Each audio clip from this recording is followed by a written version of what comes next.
উজান থেকে নেমে আসা পাহাড়ি ঢল আর অব্যাহত বৃষ্টিপাতের কারণে সিলেটের চলমান বন্যা পরিস্থিতির কিন্তু আরও অবনতি হয়েছে এবং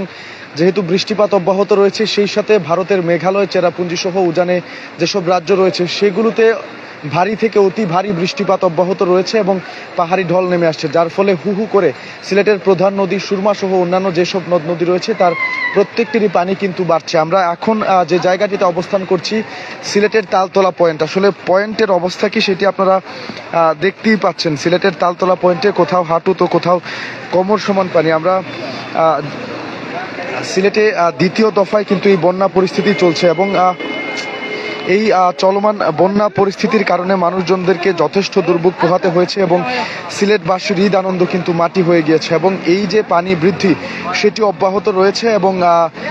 নতুন নতুন করে কিন্তু যত সময় গড়াচ্ছে নতুন নতুন এলাকা প্লাবিত হচ্ছে, পানি বৃদ্ধি অব্যাহত